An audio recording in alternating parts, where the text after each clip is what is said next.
कालाडूंगी विधानसभा को बहुजन समाज पार्टी ही बीजेपी को परास्त करेगी और किसी के बस की बात नहीं। ये आपस में रिश्तेदार हैं। हम पिछले 5 साल की बात करें तो मायावती जी का कोई दौरा उत्तराखंड में नहीं देखा गया। चुनाव के लिए एक उदासीनता कह सकते हैं इसे। तो आपको लगता है कि नारायणपाल जी के बसपा में आने से कहीं ना कहीं उत्तराखंड में मजबूती मिलेगी बसपा को?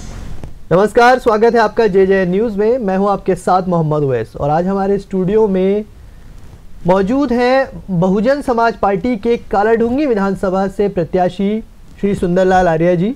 सर, बहुत बहुत स्वागत है आपका JJ न्यूज़ में। धन्यवाद JJ न्यूज़ का। तो सुंदरलाल आर्य जी आज हमारे बीच में मौजूद हैं और जैसा कि हमने आपसे कहा था कि जिस तरह से प्रदेश में चुनाव का माहौल है और इस प्रदेश की राजनीति से जुड़े हुए चेहरे हम आपके बीच में लाते रहेंगे और उसी कड़ी में आज हम बहुजन समाज पार्टी के प्रत्याशी को बीच में लाए हैं। तो सुंदरलाल आर्य जी, आपको बहुजन समाज पार्टी ने कालाढूंगी क्षेत्र से टिकट दिया है, तो किस तरह की तैयारियां चल रही हैं, कैसा जन समर्थन मिल रहा है आपको?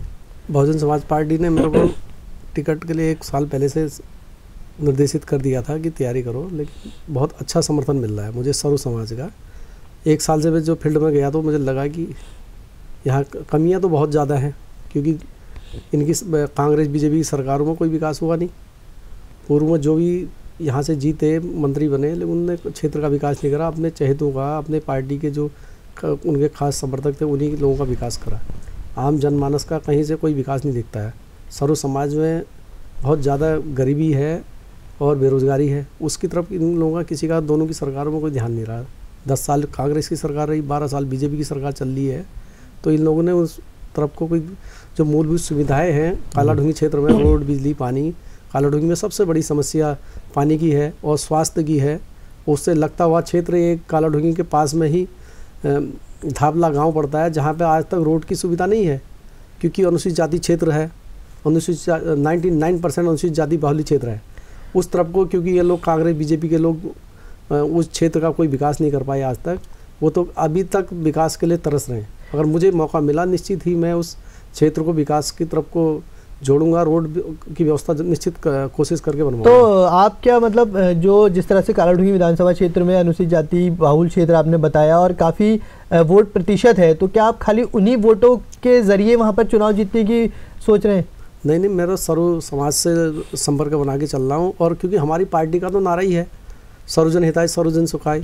हर वर्ग के लोगों का अच्छा समर्थन प्राप्त है, क्योंकि सभी वर्गों में गरीब तबका बहुत ज़्यादा है, क्योंकि उनका कोई विकास नहीं हो रहा है। अगर उनका विकास हुआ होता निश्चित वो उन्हीं दलों के साथ लगे होते। लेकिन बहुजन समाज का अगर मैं बात करूं तो वोट प्रतिशत कालाढूंगी क्षेत्र में बहुत ज़्यादा है। देखा जाए तो करीब 40-50 हज़ार से ज़्यादा एक वहाँ पर है।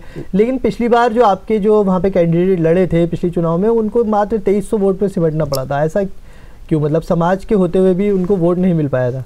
असल में ऐसा हुआ था, बहुजन समाज पार्टी ने पिछली दफ़े जो टिकट दिया था वो चंद दिनों के लिए आया, क्योंकि कांग्रेस पृष्ठभूमि का था। लास्ट में उनको ऐसा लगा कि कांग्रेस ने मैनेज कर लिया, उन्होंने प्रचार नहीं करा, लास्ट में अपने कार्यकर्ताओं को ही उलझने लग गए, तो ये लगा कि निश्चित वो कहीं ना कहीं तो। लेकिन फिर भी पहाड़ में जो है बहुजन समाज पार्टी कहीं ना कहीं खोती जा रही है। जब पहले उत्तर प्रदेश में उत्तराखंड हुआ करता था, फिर भी जनाधार था, लेकिन अब जब से उत्तराखंड बना है तो कांग्रेस और बीजेपी के अलावा तीसरा कोई विकल्प ही नहीं दे पाई बहुजन समाज पार्टी। या ये कहूँ कि मायावती जी जो हैं वो उत्तराखंड के लिए बिल्कुल उदासीन हो गई, कि उन्होंने कहा जो हमारे कार्यकर्ता हैं वही संभाल ले तो ठीक है। ऐसा नहीं है, पूरे प्रदेश में कई वर्षों से हमारे कोऑर्डिनेटर लगे पड़े हैं, वो उत्तर प्रदेश के प्रभारी बन के भी आते हैं। यहाँ के लोग, संगठन के लोग लगातार कार्य कर रहे हैं। पार्टी में उतार चढ़ाव तो आते रहता है, लेकिन कोशिश है इस बार उत्तराखंड में बहुत अच्छा परिवर्तन होगा और हमारे विधायकों की संख्या बहुत ज़्यादा होगी, और लगता है कि हमारे बिना कोई सरकार ही नहीं बनेगी।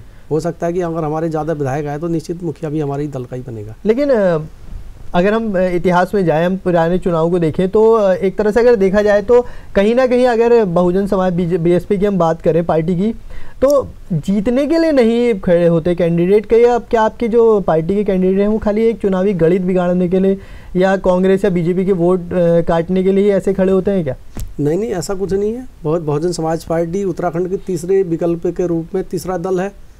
क्योंकि पूर्व में हमारी पार्टी की जब 2000 तक उत्तर प्रदेश का अंग हुआ करता था उत्तराखंड, बहन जी की सरकार में पर्वतीय विकास मंत्रालय बनाया गया और यहाँ पे 4 जिले बनाए गए। सबसे पहले उधमसिंह नगर बनाया गया, दूसरा फिर बागेश्वर, चंपावत, रुद्रप्रयाग। क्योंकि अगर चंपावत वालों की समस्या, जो टनकपुर क्षेत्र के लोग पिथौरागढ़ अपने कोई भी मूलभूत सुविधा के लिए जिला मुख्यालय पिथौरागढ़ जाते थे, सैकड़ों किलोमीटर की जर्नी के बाद एक दिन रुकना पड़ता था, दूसरे दिन वापस आते। बहन जी ने उन जन मानस की भावनाओं को देखते हुए जिला उनको चंपावत दिया, और बागेश्वर की जन भावनाओं को वहाँ पर कपकोट बिल्कुल कंदराओं से निकल के लोग अल्मोड़ा आते थे जिले के लिए, डिस्ट्रिक्ट हेडक्वार्टर, और तो बहन जी ने उनकी जन भावनाओं को समझा तो बागेश्वर जिला बनाया।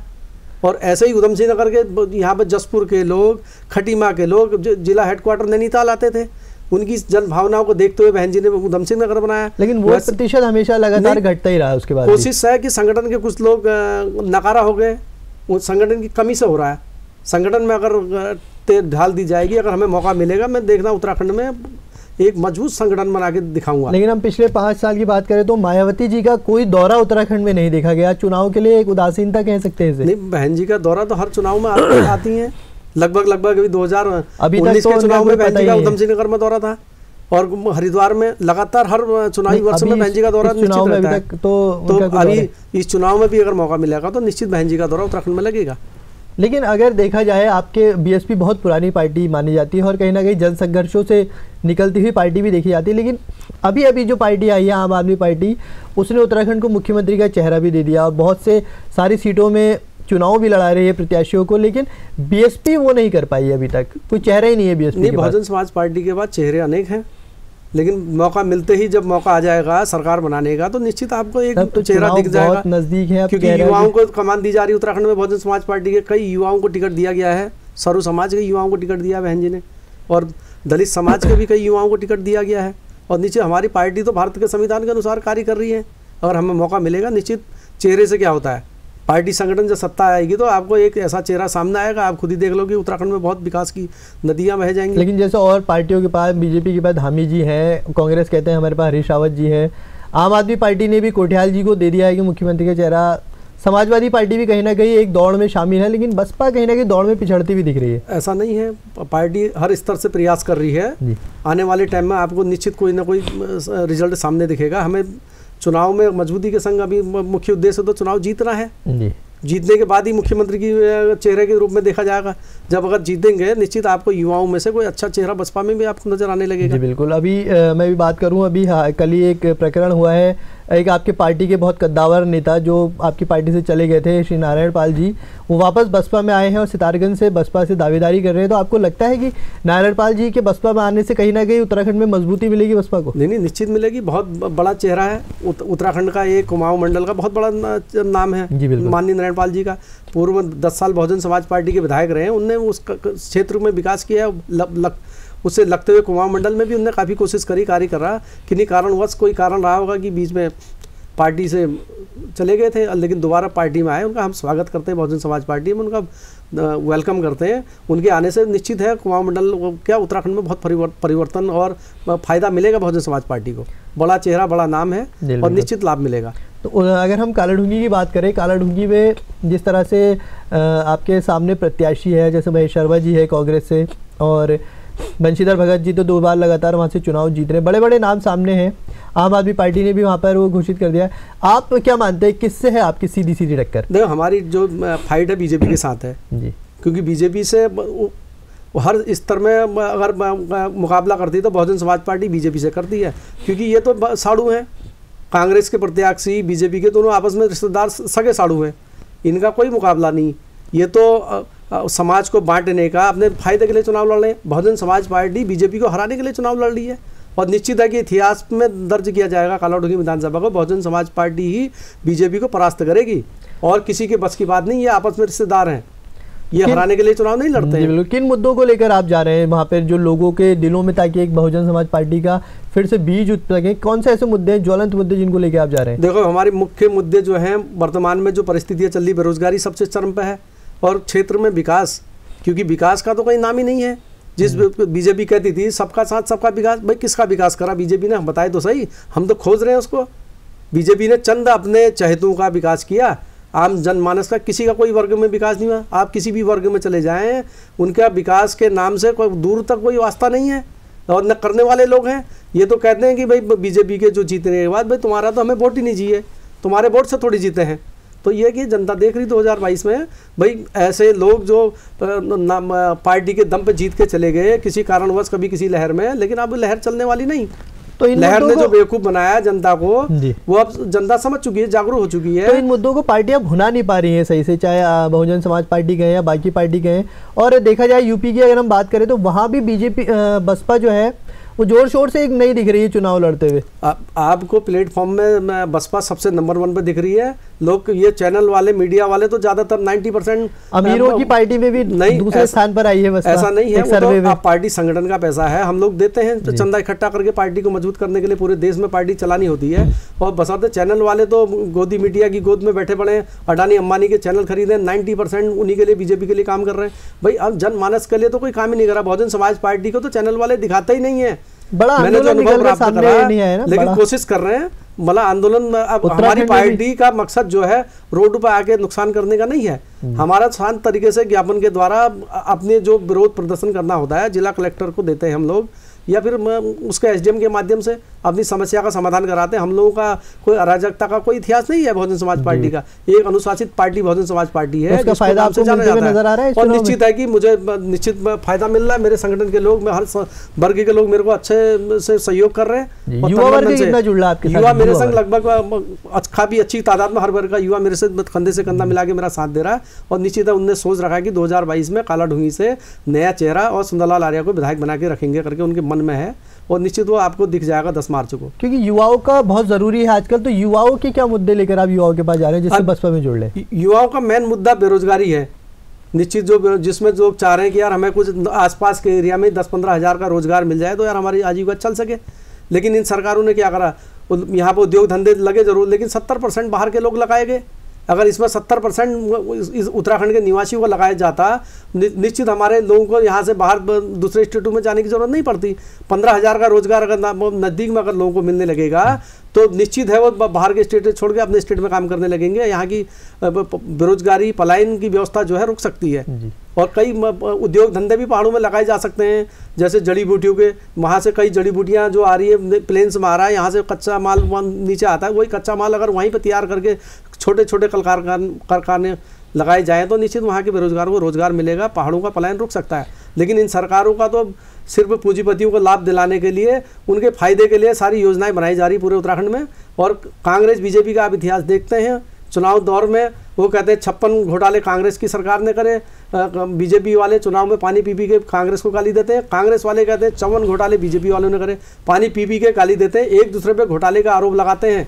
सत्ता पे आने पर कोई किसी पे कार्रवाई नहीं करता है। और जनता समझ चुकी है ये लोग अपने सत्ता के लिए, अपने चहेतों को विकास के लिए उन्हीं को आगे बढ़ाना है। इन्होंने शराब और खनन पर ही ज़्यादा फोकस करना है। लेकिन जनता का भरोसा लगातार इन्हीं दो पार्टियों के साथ बना हुआ है उत्तराखंड में लगातार।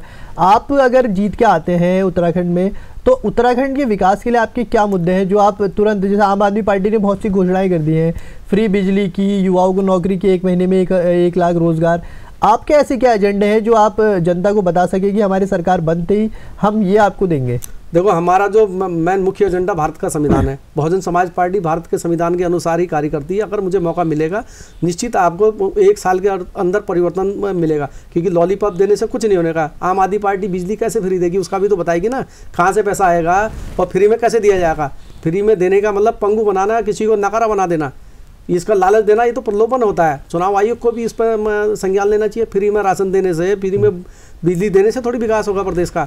इसमें तो आदमी और नकारा हो जाएगा, बच्चे पालना बंद कर देगा। उन्होंने कहा हमें तो फ्री का मिल रहा है, फ्री का मिल रहा है तो वो आदमी काम ही क्यों करेगा। इन योजनाओं से, फ्री की योजनाओं पर तो लगाम लगनी चाहिए। चुनाव आयोग को संज्ञान लेना चाहिए, भाई ऐसी जो भी दल करते हैं इनकी राष्ट्रीय, इनकी मान्यताओं को खत्म कर देना चाहिए। सुंदरलाल जी, जिस तरह से आजकल हम देख रहे हैं दौर चल रहा है दल बदल का, कि जिसको कांग्रेस से टिकट नहीं मिल रहा वो बीजेपी में चले जा रहा है, जिसको बीजेपी से नहीं मिल रहा वो कांग्रेस में आ जा रहा है, जिसको कहीं से नहीं मिल रहा वो आम आदमी पार्टी में चले जा रहा है, तो बसपा की तरफ क्यों नहीं आ रहे लोग? एक बड़ा चेहरा नारायण पाल जी के अलावा और कोई चेहरा ऐसा नहीं आया आपके पास? बहुजन समाज पार्टी में जो समानता की विचारधारा रखेगा, सामाजिक परिवर्तन की विचारधारा रखेगा, वो समाज में परिवर्तन लाने वाला ही व्यक्ति बहुजन समाज पार्टी को एक्सेप्ट करता है।